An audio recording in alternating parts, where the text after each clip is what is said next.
Gordon,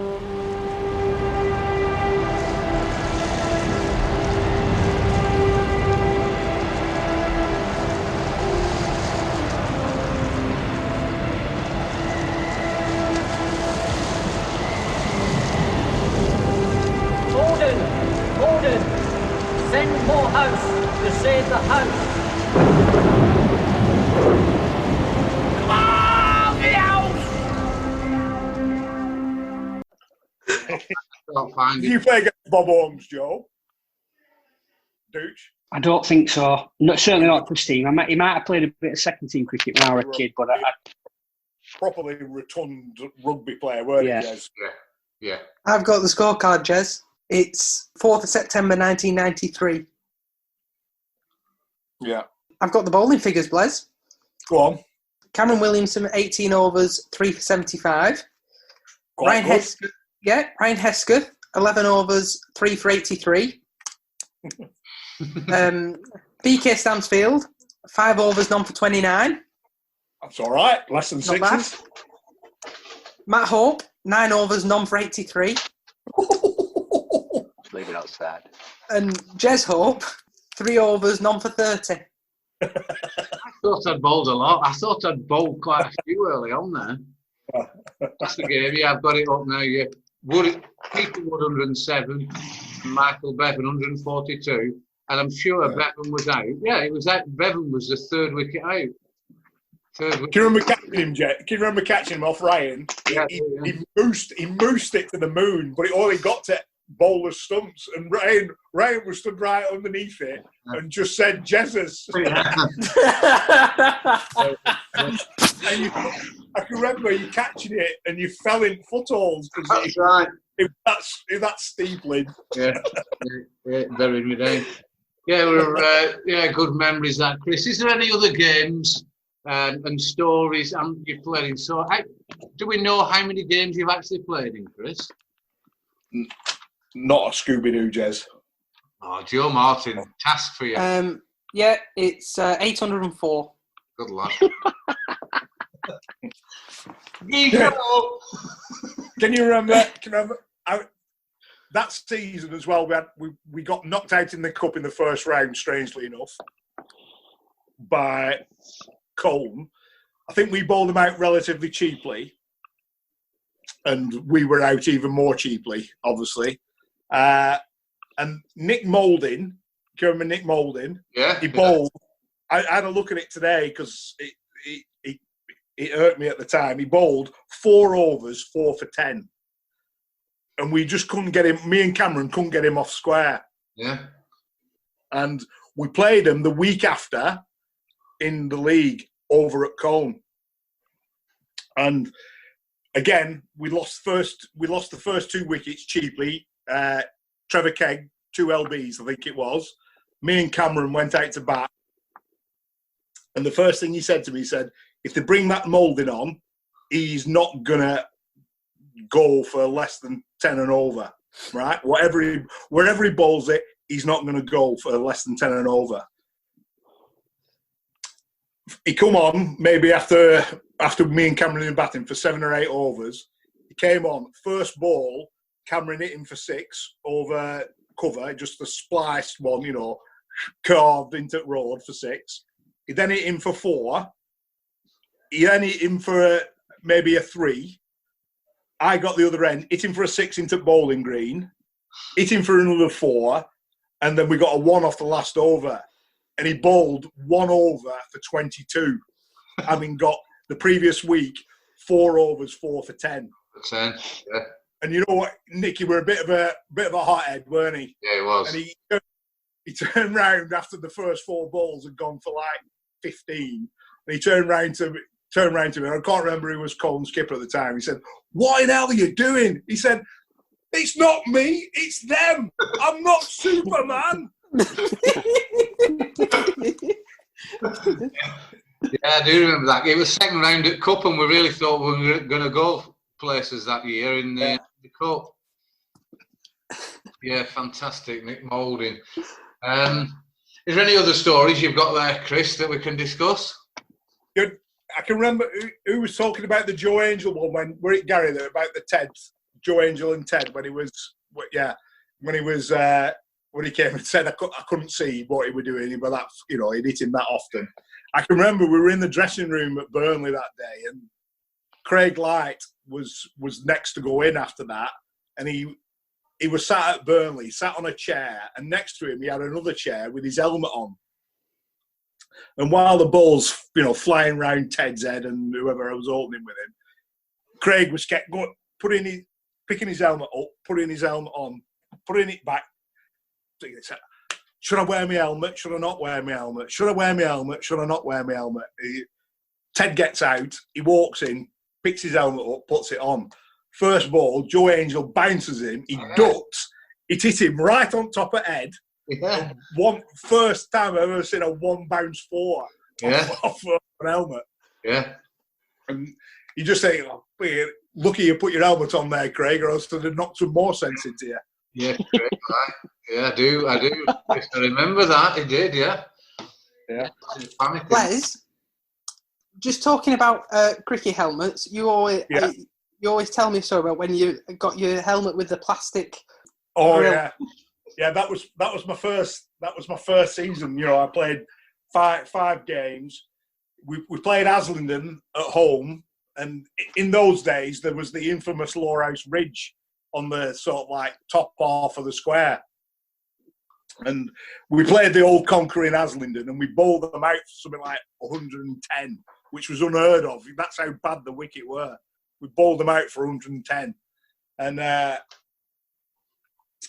they had a West Indian pro called Hartley Lean, he wasn't the biggest fast bowler in the world, but he was very sort of lithe and long-limbed. He might have been only 5'10", but he could wang it down. Yeah.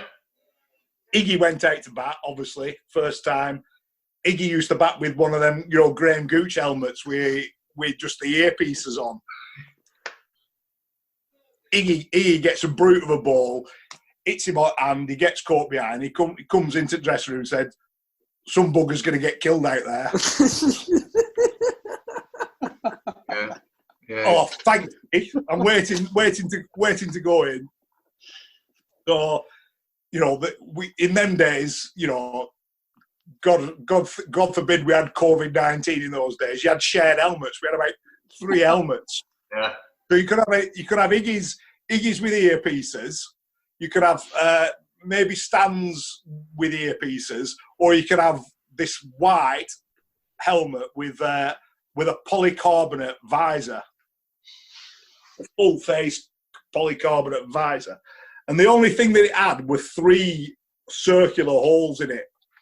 I can't remember who I went out to bat with, and they said he's bowling quick and the pitch is terrible. He said you'll be lucky to get bowled rather than, you know, get hit. I said, all right, great, thanks very much. So I take my guard, and, you know, steeling yourself for what's coming up, sort of ready to bat, and sort of as you see him coming in, you exhale, and as I exhaled, it fogged up completely.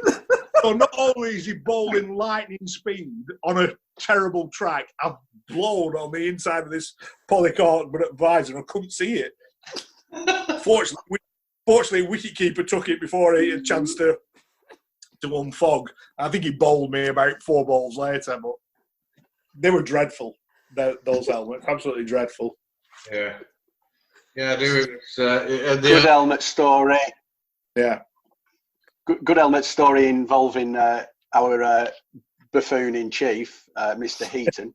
About the same time, I think maybe second year I played, and we played East Lancs down at Lowerhouse, and can't remember which way around it were. We played them 2 weeks on trot at home because we got them in cup.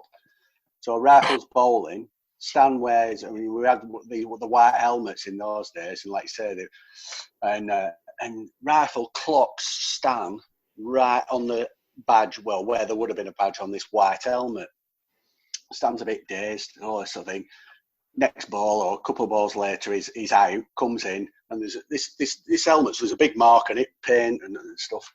Dave Whalley's gone out to bat. Next ball, goes out, middle plays looks down to put his bat on crease, and there's just white paint all in this crease on Stan's helmet, right? So the following week, we've got East Lancs again. Stan wears the same helmet, goes out to bat, facing Paul Rifle, but he's put an elastoplast cross on this helmet. To say Paul Rifle wasn't amused was an understatement. And he was quick, weren't he, Rifle? If you remember, he was. Yeah. I was sharp. He was a quick, but he was extremely fed up at that. I do remember that. Funny story. Joe Martin wants to tell me the tale of a not non-cricket related, because it's got something to do with cricket. But we were once playing Nelson on sort of like July time. So the fair was in town at Nelson, and in those days the fair was on the sort of like dirt track behind Seed Hill. And this year it were a big fair, so they had all the normal sort of attractions. And I was fielding down at Long On, and Scuderi was in usual imperious form and smashing us all over. So I'm stood waiting for the next one to go over my head, and all I heard as I was walking in was Blaze. I turned round. There's no crowd behind me at all. Nobody sat on those benches. Nobody at all. So next ball comes in. I walk in a bit for Blaze. It's me. Carry on walking. Next ball.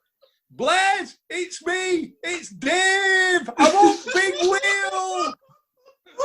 And he's going round the big wheel in the fair, shouting at me as the cricket's going on. Yeah. That was... Dave Askew. You didn't say who it were. Dave Askew, yeah. Dave Askew, yeah. Dave Askew. And he could only shout, couldn't he, Chris? If he got to the ball, he couldn't shout. Obviously, half of it you couldn't hear him, but as soon as you got to the top, he'd shout at you. But he'd only have a quarter of the circle where I could actually see him. Yeah, well, Lowerhouse's equivalent of David Gower and John Morrison, that plane flying over. The other tale that I love telling, and Rusty loves telling, is last game of the season. The season you broke your neck, didn't you, playing football? Yeah, I did.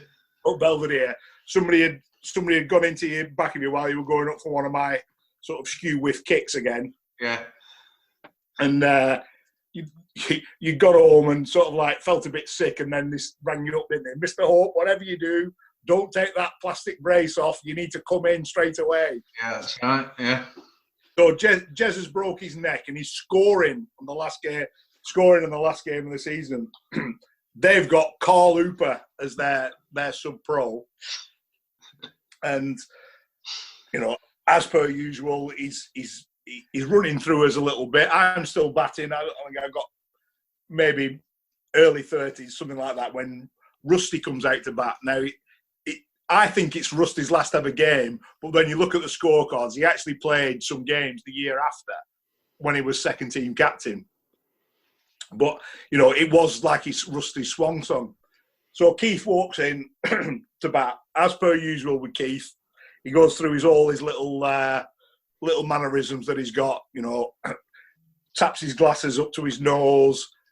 He's got a pair of Velcro gloves, which are, state of the art at the time, wraps his Velcro gloves a little bit, as he comes out. He said to me, right, Blaze, what's the pro doing? I said, he's turning a little bit, but he's bowling from park end, so it's not anything sort of anything vicious, Keith. He said, but watch out for his arm ball. It's quick, and it's usually a Yorker. So just keep an eye on it. So Rusty takes his guard, pats his bat a couple of times, surveys the field, for what reason I don't know, but surveys the field. Hooper comes in, slings it in, his fast ball, Yorker, Keith's bat still in the air as it hits his stumps. Looks in amazement, and he had that funny way of tucking his bat under his arm and just turning very quickly. It's almost like a bit of a mince. And walked off. As he walked off, he turned round to me, tapped his glasses on his nose again, and said, "You're right, Les." I wouldn't have told you, Keith, if it weren't happening. Oh, yeah, fantastic. I do remember that. Fantastic.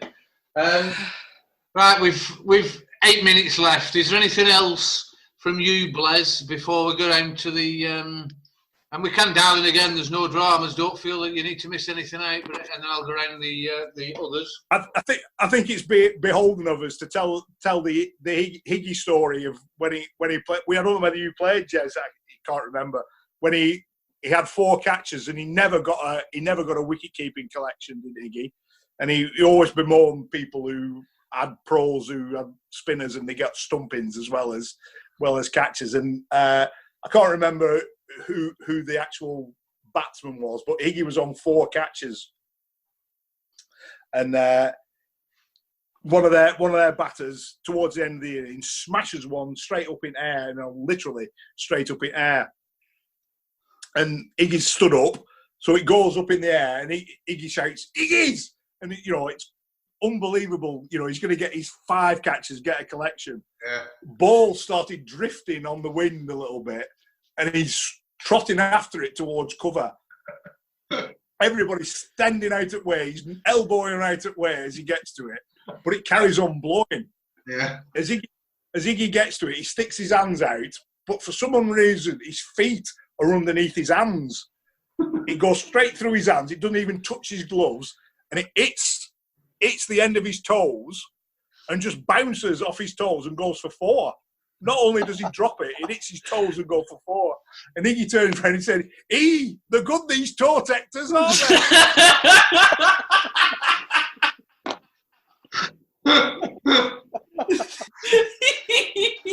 Barking. Oh, he just laughed himself, wouldn't he, again? Oh, One of the last tales, Lindsay's been telling me to tell it. My first ever, sort of what you call senior game for Lowerhouse. I played for the thirds. I played the juniors, and then you get your call up to play for the thirds with Duncan Hall. Yeah. There were lads, much older than me playing in the team, and not sort of like Graham Young, Chris Whitehead, probably even Shez, maybe something like that. First game, and like I said to you before, I'm a bit of a home bird. And a bit like Joe Martin. I don't like new situations and stuff like that. My dad must not have been available because he must have been at work. So my mum drove me down to the cricket club in our banger Vauxhall Viva with my cricket kit in it. So my mum pulls in, gets behind pop-up and just, turns on that turning circle. And I'm sat in passenger seat. And my mum said, "Right, we're here." "Yeah." "Well, go on, out you go." "No, I don't want to go, Mum." "What do you mean you don't want to go?" "Well, I'm a bit, not saying I'm scared, but I'm scared." "No, I don't want to go, Mum."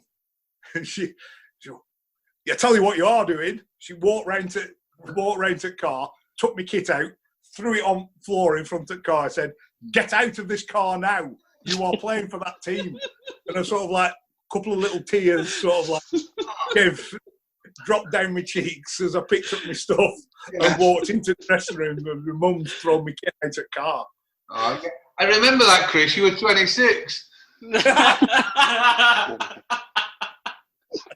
And I thought Davy's your inspiration, and we've got Gloria to thank all these years. Yeah, fantastic. There's another story of our true Lowerhouse hero, Stan Eaton. What about that day at Rishton when the game got called off early, and our Steph was scoring, and we got into the bar, and Steph got in a round with us. She must have been about 16, 17, and Jez sort of not getting around, but said, "We'll buy you a drink." Little did she know what it was going to entail. So Steph's on something like half a log or something like that. Jezzy's doing his normal, down in a pint per second trick. I'm trying to keep up with him. And Stan has got in the round with us for whatever reason. Don't know why. Stan's got in the round with us. Never has done before. Never did again. Got in a round with us. So Stan's on pints of lager. Stan, being a gregarious sort of bloke, goes and chats to a few folk. Me and Jez, well, Jez mainly, knows it's serious drinking time because it's an early finish. I'm concentrating like mad to try and keep up with Jez. Our Steph's sort of like falling off a chair because she can't keep up with half the lager.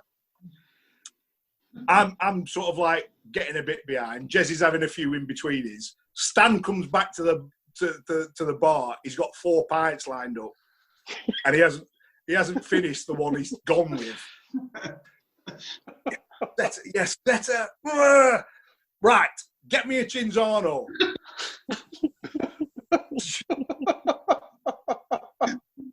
Jez looks at him and says, "What?" I said, "Well, I'm not going to be able to drink all them as well, am I? If I run a pint, I'll be on my backside. Get me a Cinzano." So Jez gets him a Cinzano. So Stan's sort of like taking the top off another pint. Jez has finished again. Blaze gets at bar. Go to bar. What do you want, Stan? He's not, he's not got down his 3rd pint and he's still not drunk. Well, I'll have to have another bloody Cinzano, won't I? Get him a Cinzano for Stan. And we had like a stool sort of table, and all it had was Stan's lager. Yeah. And Cinzano's on it. And he just went off his stack at Jez for, trying to get him drunk on Cinzano. Yeah, he's never drank it since. He's never lived. So, right, that is 100% true, is that story. And I didn't bully Steph into getting drunk. She would joke. No, you invited her into the round, which is fine. That's right. And I think there are a few more people. And Stan went off talking to Dave Shepherd, who has since died, bless him, a number of years ago, an ex-policeman. He retired from the police. And I think only not so long after, was it, Chris? He got hit by a coach's wing mirror. Yeah. Payment killed him and drove past him. Yeah. Frank Martindale, I think, was with Stan that afternoon, and it did get particularly vicious. Blaze makes it out as if it's all me. Blaze was there; he was keeping up. There was no dramas in when he was younger. I had to concentrate, Jez. Yeah, like a second innings. Yeah. Yeah, but that was when Stan used to attract some attention. That were his his shooting jacket period, wasn't it? He used to wear this shooting jacket. Yeah, it was. He's good quality. I don't know if we've played it yet, Blaze, because we're trying to do like a Stan stories and just throw intermittent ones in. But he tells a great story about when we all went to East Langton. I had a denim farm. And Matt turned up.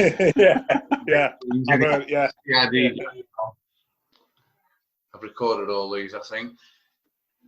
Do you remember the Phil Astin and Tom Organ drinking one, Jez? Can you remember that one? Yeah. Tom Organ stood behind the hatch of the bar, weren't he? And Phil on the other side, thinking he's going to take Tom Organ down, the Australian swiller down. And they started taking alternate shots to see who was last man standing, weren't it? Yeah. It wasn't shots of 20% green or orange stuff. It would have been, full on, strong bourbon or whiskey or. Yeah. And after about 3, Tom kept putting whatever he was putting in his, which wasn't whiskey, and Phil was just getting lower and lower and lower. Until he had to go out and use the facilities.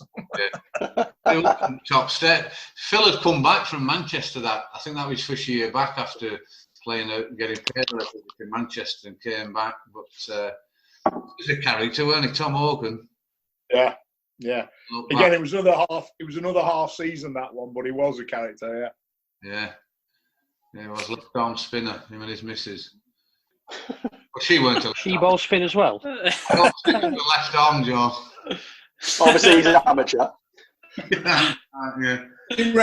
You you know all the naughty boy stories that the Rugrats have, Jez. You know about. I won't mention collection boxes in this story while Joe's still with us. But I've got my conscience clear. You can mention it as much as you want. I don't really know the collection box story. Well, Jez went through a phase of wanting all pile-ons in the bottom half of the club. So on the dance floor, when Jez called all pile-on, you had to get on the dance floor and have as many as you could of an all pile-on. So Jez called all pile-on one day, and we'd been at home to Todd, and the seconds had been away at Todd. Jez called it all pile-on. Now, the game for all pile-on was be the first one to get on the floor, because second person would jump on you, third person would jump on you, and you could sort of like squirm your way out before everybody else joined in and got on top of you. So Jez calls all pile-on. I fly to the bottom on the dance floor. Jez is not far behind me, hobbling with his ankle. Couple more jump on top, and seconds at this very moment arrive back into the club. They've seen all this and decide to pile on. As the pile sort of like dismantles, Jez is sort of like on the floor, bleeding profusely from a head wound. I don't know where this was, but and we need to be. This might have to be cut for this. There was Todmarin's tin collection box in and around the old pile on with a patch of blood and a patch of skin on it. To this day, nobody in the second team, apart from one or two sort of people who've said it's not me, Joe Beneducci, I've never actually found out who hit Jez with the Todmarin second team collection box. I mean, it's like who shot Phil Mitchell, this. Well, I'll tell you what, Joe, it's deep as anything. Yeah, I bet. I can imagine being hit with a collection box. If Honest John were pricing it up, how do you think the book would look? Well, I think into bat is Joe Beneducci, Matt Marquis, Gav Shields, Charlie Cotton, Matt Stansfield. I'm missing one. It wouldn't have been Matt Stanley. He'd have missed you.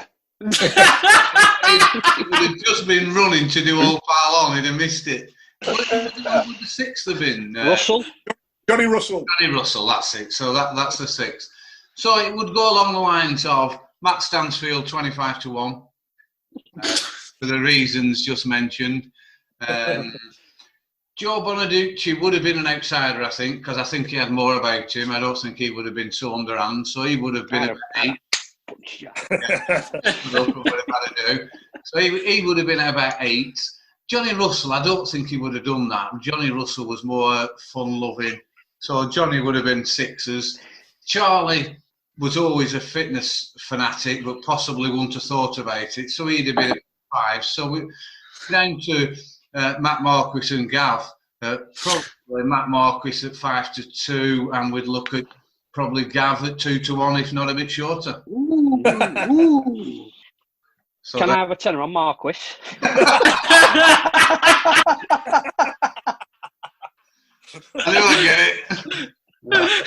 I like it. It was. And I'll tell you, 20-year mystery solved there, George. There's a longer mystery than that, Blaze. Who's the Rams' bottom one? Did we ever find that out? No. I don't know. Mid-season, Joe. Gary's an angrier captain than me. Things aren't going that well. Players are being dropped. You know, him and Stan are falling out in lumps. We play Rammy away. I can't remember the build-up to it, but it's a bit of a dodgy dressing room before the game. Orders are being barked out. We're all really trying our nuts off, but the harder we tried, the worse it got. Gary's out to bat, you know, really fighting for the club, trying to put everything in place to get us a victory. He looks round towards the pavilion and his boxers are up the flagpole. When I came back in, they were back in bin. They were in, they were in bin. So. I bet that went down well, Gary. Yeah. I mentioned the Rugrats because they were up to no good, weren't they, Jez? They were just mischievous, weren't they? Because we were never like that, Jez, were we? No, we weren't allowed to be. Do you remember that day at Rishton, Jez, when Lofty was fed up with us? Yeah. And he parked us at deep mid-wicket and deep cover, so we couldn't take Mickey out of him. And we were waving at each other from one end of ground to other. But Blez, all we've done is something along the lines of, I hope I get a ball today, and just whispered something to each other. It wasn't a case of let's pretend we're on step ladders on field, or we probably used Rusty's coat hanger or something like that. And quality stories back then, and the football ones as well. Chris, we could go on plenty of times for them. They were good. Yeah, absolutely. One more tale about that era. Can you remember the day when Dave Renner brought down prospective new sponsors to the club, and he was trying to sell Lowerhouse in its best light, and we played Rottenstall at home this time, and it was Michael Bevan's best ever Lancashire League figures. He got 7 for whatever, and we were all out for 100, and again they knocked him off with probably 38 overs still to go. We were sat in the dressing room, proper distraught. I think I top scored with about 20, and Chippy and Proc got 18 apiece, something like that, and we were 100 all out. And we were sat in there and a bit disappointed after getting flogged again. Probably, like Macca said, sat quite quietly thinking about where we'd gone wrong. And all of a sudden, dressing room door flung open, didn't it? And whacked whoever was sat behind dressing room door in head. And David came in and he was apoplectic, weren't he? Absolutely ready to blow his stack, weren't he? And sort of like, really, really, what are you doing letting me down like this? I've brought prospective, sponsors on here and you've performed like that. We didn't, we got hammered, really. And he just turned round to Proc and said, you, Proctor, what sort of shot was that? And it was, he got caught and bowled off Michael Bevan. And you know how Bevan bowled them left-arm Chinamen in test matches? Well, they were bowling swing. Again, another one that was bowling swing them days. But he bowled a Chinaman to Proc. He'd obviously, been trying it. And he'd been bowling swingers all day. And then he threw this thing out at the back of his hand and Proc just had 3 swipes at it. Just chipped right back to him. And it did look comical. But he was second top scorer with Proc, and he just got an absolute volley from Redders. But Dave eventually calms down. He stops he stops venting, walks out the door, and we're all sat there, having been quiet as mice.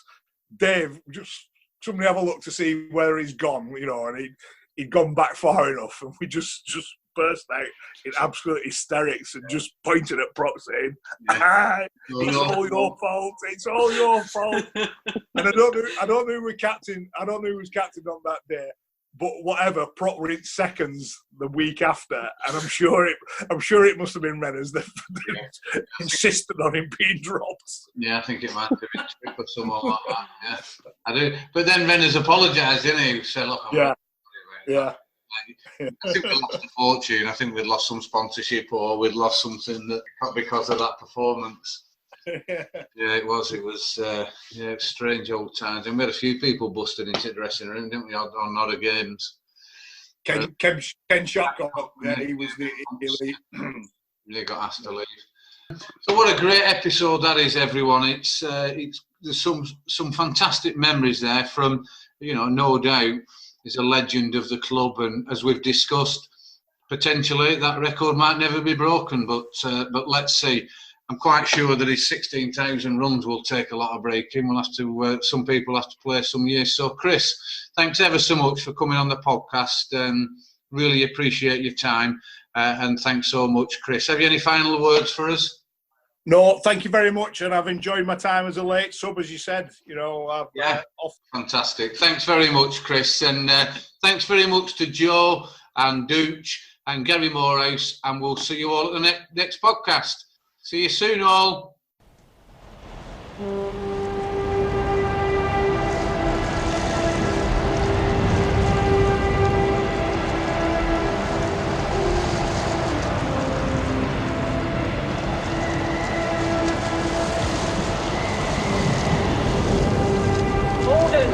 Gordon, send Morehouse to save the house.